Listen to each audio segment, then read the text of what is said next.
Δάφνη, τι κάνεις εδώ στο δάσος? Επανακίνηση λοιπόν κάνω, Ελεντίνα, στο δάσος. Με τι τρόπο? Κοίταξε. Οι τελευταίες μέρες, 4 μέρες, ήταν πολύ έντονες στην πραγματικότητά μου και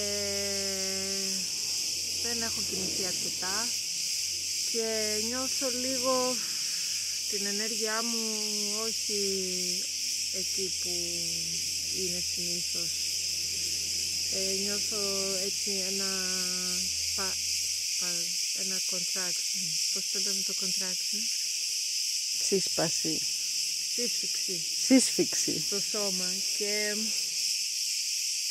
αυτή τη στιγμή θα ήθελα να κοιμηθώ, αλλά έχω πολλά πράγματα στο πρόγραμμά μου που θέλω να κάνω, οπότε αυτή τη στιγμή το καλύτερο πράγμα που μπορώ να κάνω για να επαναφέρω την ενέργεια στο σώμα μου και να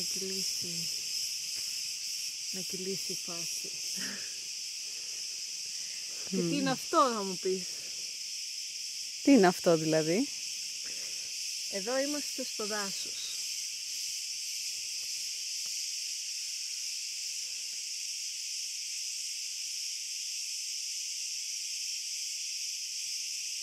Το οποίο είναι 10 βήματα από το σπίτι μας. Είμαστε πολύ τυχερές. Και αφού κάναμε το meeting μας, σε προσκάλεσα να έρθουμε εδώ για να νιώσω τις πέτρες με τις πατούσες μου. Οι πέτρες μου αρέσει πολύ η δονήσή τους. Με βοηθάνε πάρα πολύ. Και με τα χέρια μου.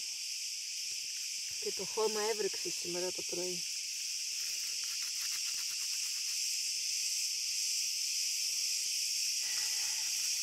Βοηθάω τις αισθήσεις μου να ξυπνήσουν λίγο. Και ο ήχος των πουλιών είναι πιο έντονος από άλλα σημεία του χωριού. Οπότε και αυτό μου δίνει μια έξτρα...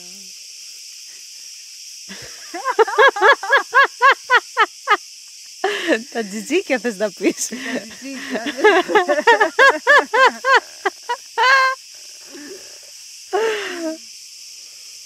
ναι, μου δίνει μια έξτρα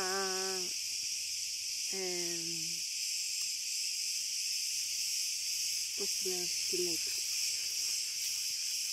όχι έναυσμα, stimulus, Διέγερση. ναι. Και βοηθά όλες τις αισθήσεις λίγο να συνδεθούν και αυτό βοηθάει την ενέργεια λίγο να κυλήσει. Φαίνεσαι κάπως πιο ανανεωμένη από όταν ήρθαμε. Ναι. Χαίρομαι πολύ. Νιώθω λίγο πιο ανανεωμένη. Δεν είμαι ακόμα στο σωστό σημείο, αν υπάρχει αυτό. Στο σημείο που αισθάνομαι full σε επαφή με την ενέργειά μου, με τον εαυτό μου, δεν είμαι ακόμα εκεί. Αλλά είναι μια διαδικασία και θα φτάσω, το ξέρω. Είμαι σίγουρη.